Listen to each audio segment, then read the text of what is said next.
was on stage. That was on stage in an open air stage. I did it in August in London. It's between Tower Bridge. I'm very conscious that you only see my right ear, which is not the best thing. Very nice right ear. The BBC found actually I was the left ear actually. They were always filming my back of my left ear. The Scoop. Open air theatre between Tower Bridge and London Bridge. Very interesting space.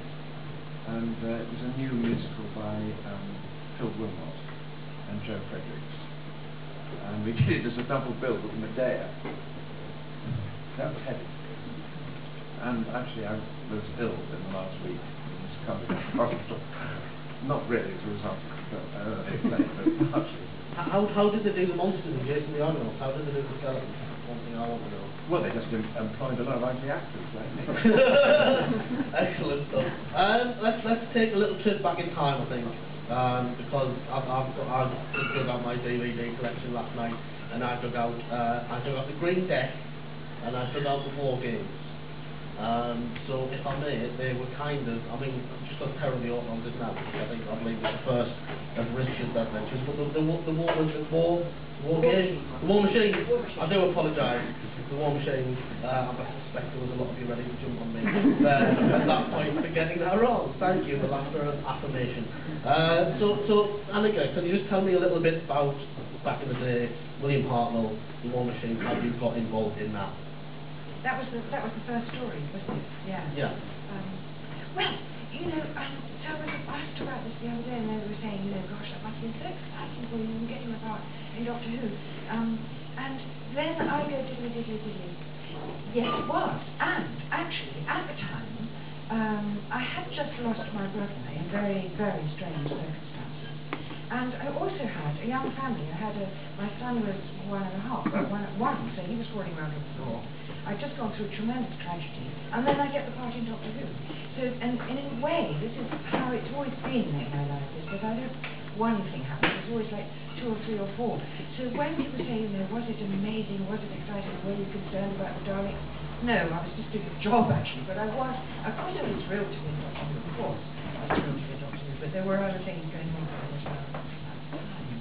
And Bill Hartnell was not awfully lovely to work with. No? He wasn't awfully lovely to work with. But here we had the War Machine. There's one bit, because we've done it now, and I've done a narration over it with the director, Michael Ferguson. And there's one bit in it which I really love, where he turns around and says, "What a great machine, you've seen that," and he goes, temper. That's a lovely magic moment when it's he's doing his eccentricity. The trouble with me is that I go gabbling, and once I get going, I get gabbling. No, you see, the thing is, there he was, the lovely old doctor. Now we're going to have Matt Smith. Is he going to be old enough? Is he going to have, you know, the kudos? Is he going to be? It's very worrying. So for me, my part of Doctor Who was that I was there the first of a generation, you see, and it was the same thing. Is the program going to go on? Is it going to continue? We don't know. Is he going to be good enough? And that's how it was for us. The BBC was saying, do we get a lookalike, Bill Hartnell, or do we have a completely new actor? And will the public accept that the Doctor is completely changed for the very first time? So here we are on the brink of the same sort of... Well, it's a good job they did, isn't it? It's a good job people did that first time. So if they didn't, we wouldn't be here. We wouldn't be here. So you mentioned there that you were having interesting times when you did that, and you've written about those interesting times that you've had, haven't you? You haven't read the books, have you? I've read the review. I've read the review in Doctor Who magazine of the second one. We'll never go to him about that. And from my knowledge, Naked covers a lot more stuff that's actually in your Doctor Who years, as it were. Well, in a way, but in another way, in book 2 is all about, you know, I then get to work with 6 more doctors. So it isn't just the first book that's about Doctor Who. Right. But actually, the second book is also about Doctor Who. And everything else that goes on in my side. Can I take Anneke up on, not take you up on one point, but just make a comment. The question of the regeneration and the new Doctor being very young. I must admit, I would have slight reservations about this. The world we live in, the cult of youth, is pretty prevalent. I mean, potential prime ministers are practically out of their nappies, not out of their nappies, you know, and I sort of feel that prime ministers and Doctor Who's really need to be people of more wisdom and maturity, and we're not going to pick the choice. I mean, it's all over Europe, they're all the same, they're all about 15. So that's the only thing I would think. I mean, the great thing about regeneration is, of course, that you can get a different character. That's part of the mission. But the Doctor seems to me to be somebody that one ought to be able to rely on, someone who has timeless wisdom. But we shall see. We shall see. I mean, I'm all for youth, but in its right place. I don't see how anybody could possibly follow David Tennant. You know. Well, yeah. I've followed him a few times.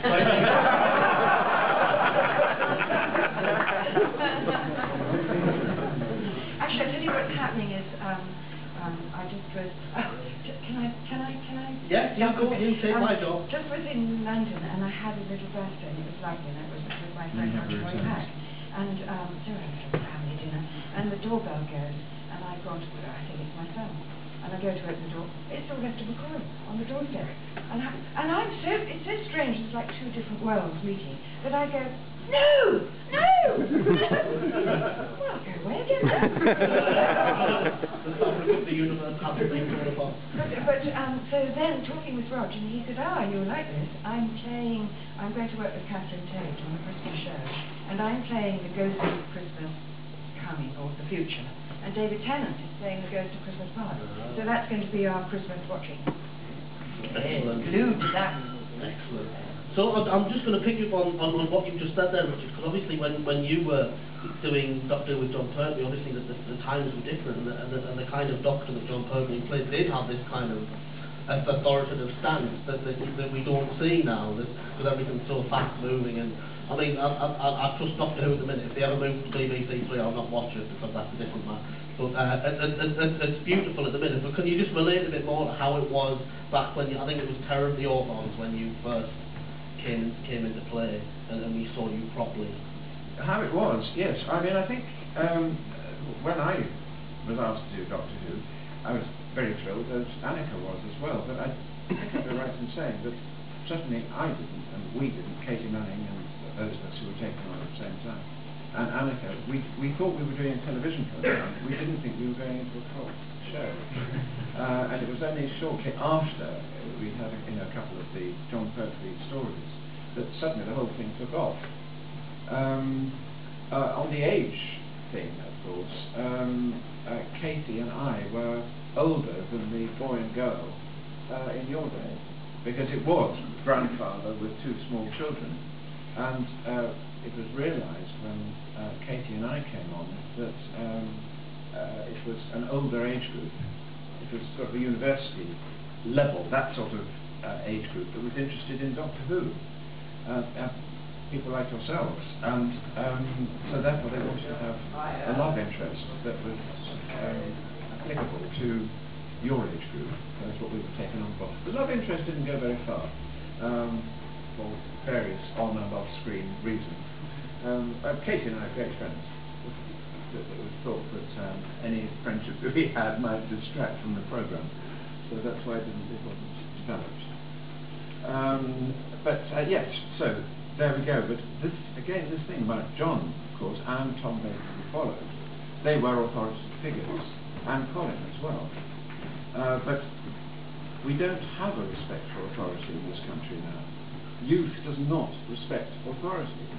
You only got to cross the road and be run over by a cyclist to realise that it's two fingers up to anyone over 25.